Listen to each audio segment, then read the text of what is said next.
I recently made some axle plates for my motorcycle using my mill.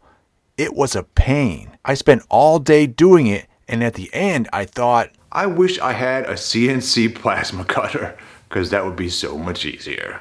There are a number of places here in town with CNC plasma cutters that will cut pieces for me, and this sounds more accurate and more time efficient.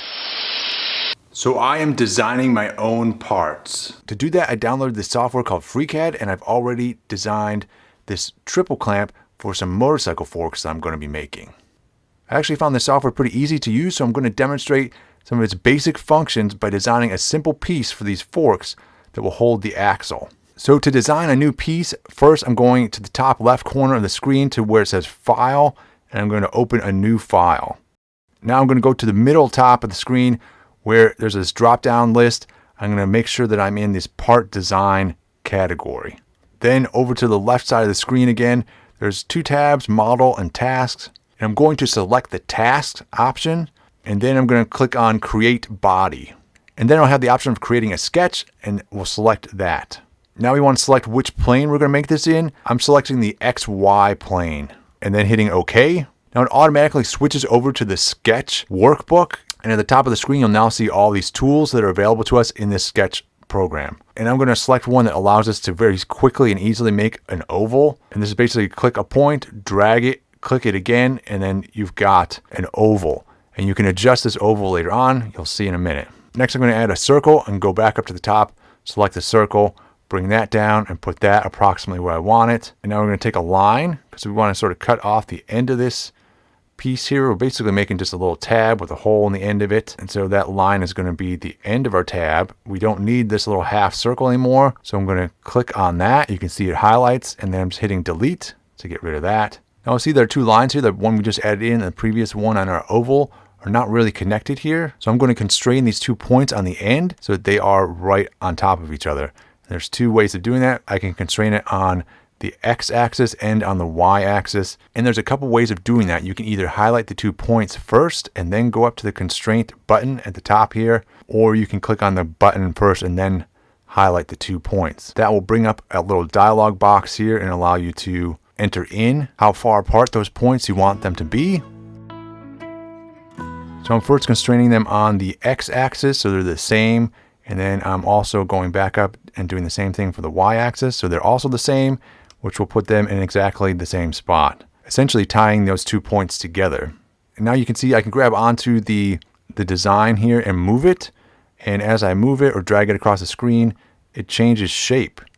And that's bad. We don't want that to happen. We want a specific shape. In order to achieve that, we have to enter in a bunch of constraints for all the little points within the design that constrain it so that when you drag it around, it stays the same size, the same dimensions. And so I'm going to go about setting all these constraints by using these tools up on the top here, the top right.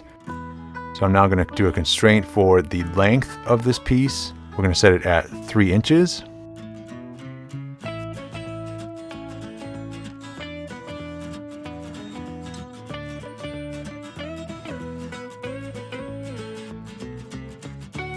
And now I want to set the height of it.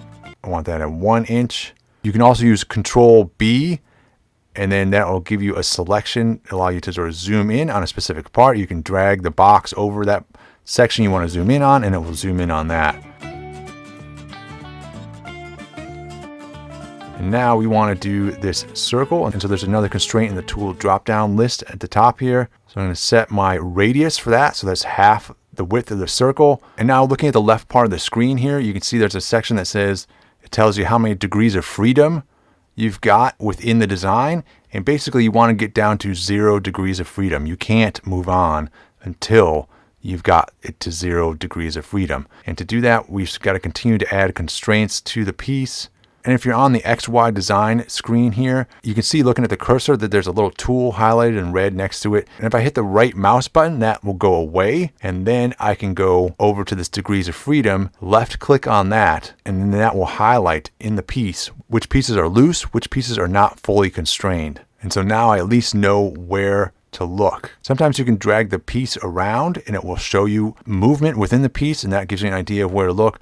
And sometimes you can drag it around and nothing will move, but yet the piece is still not fully constrained. So this tells you how to find those points or lines that aren't constrained yet. So now I'm going to go in and try and constrain those points. And so I'm going up and selecting the vertical constraint, and I'm selecting 2 points on my design. And you'll see that my degrees of freedom just went from 3 to 2. And I was successful adding a constraint there.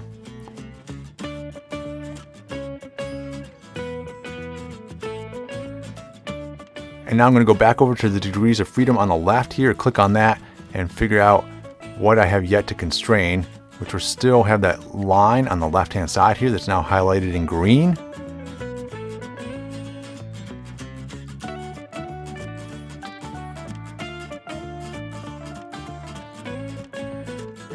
So I suspect that it's this point at the bottom here that is not constrained on this.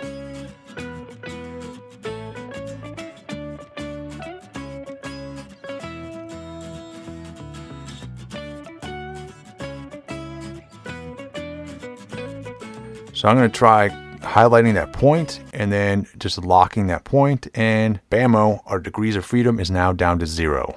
And you can see how the whole part design here just highlights all in green. That means everything is fully constrained. And so now on the left hand side of the screen, we want to hit update and then close. It'll switch screens on us. And then on those 2 tabs on the left here, we want to switch from tasks to model. And then in the model tab here, you can now see that our part looks a lot different. And I'm going up to the top here, and now I want to add what they call a pad. And then bam, it fills in the part with this gray color. And it automatically switches you over to a task tab here. And then the length section here that it wants you to fill out, this is basically how thick the metal that we're going to be using is. And so mine, I'm using 3/8. So this is 0.375 of an inch. So I'm going to set that. Click OK, and then switch back over to the model tab, and you can see down here that says 0.38 of an inch. And then you can rotate your part here using the little rotation tool at the top right of the screen. And then you can come in here and you can switch the length, which increases the depth of this part that we're working on. So if I change it to like 3 inches, bam, look at that. And you can also come in here now and use the measure tool at the top here. There's a little ruler, and if you click on that and bring it down, you can click on 2 different points on the part and measure how far apart they are. And you can see that our part is 3.5 inches in total length.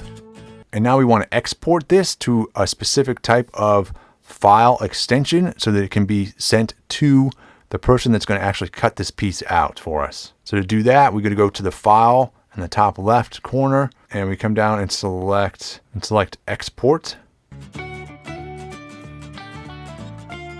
And then you can select what type of file it is. I've got it set as a step file right now. That's one of the more common. So with that format selected, I'm going to hit save. All right, so my next steps, now that I got this thing in the correct file format, is to send it off to somebody else to have it cut out.